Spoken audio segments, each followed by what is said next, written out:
আগামী ডিসেম্বরের মধ্যে নির্বাচন আয়োজনের প্রস্তুতি শেষ করতে সংশ্লিষ্ট সব পক্ষকে নির্দেশ দিয়েছেন প্রধান উপদেষ্টা ডক্টর মোহাম্মদ ইউনূস।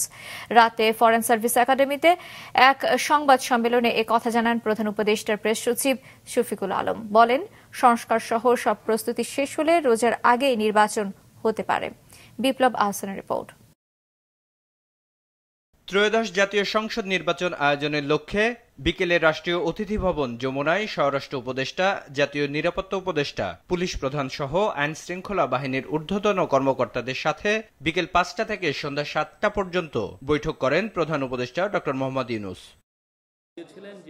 রাতে রাজধানী ফরেন সার্ভিস একাডেমিতে সংবাদ সম্মেলনে প্রেস সচিব শফিকুল আলম জানান, নির্বাচন ঘিরে আইন শৃঙ্খলা সংক্রান্ত সব প্রস্তুতি ডিসেম্বরের মধ্যে শেষ করার নির্দেশ দিয়েছেন ডক্টর ইউনূস। একই সাথে আইন শৃঙ্খলা বাহিনীকে আরো কঠোর হতেও বলেন প্রধান উপদেষ্টা। আজকে অনেকগুলো ইম্পর্টেন্ট নির্দেশনা দিয়েছেন চিফ অ্যাডভাইজার।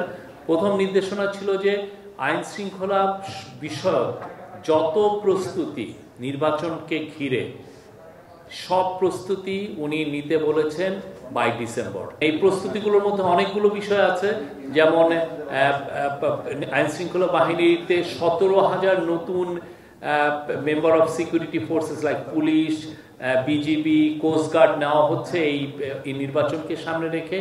তাদের রিক্রুটমেন্ট এবং তাদের ট্রেনিংটা খুব ইম্পর্টেন্ট, যাতে এই সময়ের মধ্যে শেষ হয় সেই বিষয়ে উনি নির্দেশ দিয়েছেন। এপ্রিলের প্রথমার্ধে ইলেকশন হবে। পরবর্তীতে আমরা আরও জানিয়েছি যে যদি প্রস্তুতি সম্পূর্ণ হয়, সংস্কার হয়ে যায়, তাহলে সেটা রোজার আগেই ইলেকশন হতে পারে। বৈঠকে জানানো হয়েছে ৮ লাখের মতো আইন শৃঙ্খলা বাহিনীর সদস্যরা ভোটের দায়িত্ব পালন করবেন। প্রেস সচিব জানান, সুষ্ঠু নির্বাচনের জন্য তাদের পর্যাপ্ত প্রশিক্ষণের নির্দেশও দিয়েছেন প্রধান উপদেষ্টা। নির্বাচনের আগে ডিসি, এসপি, ওসি, টিওনো এগুলোকে রিশাফল করার কথা বলা হয়েছে, এবং রিশাফলটা কিভাবে করা হবে এটা একটা র্যান্ডম ওয়েতে করবে। 18 থেকে 33 বছর বয়সীদের আলাদা ভোটার তালিকা তৈরি এবং তাদের জন্য আলাদা ভোট কেন্দ্র স্থাপনের কথাও আলোচনা হয়েছে বলেও জানান প্রেস সচিব। বিপ্লব আহসান, মাছরাঙ্গা সংবাদ, ঢাকা।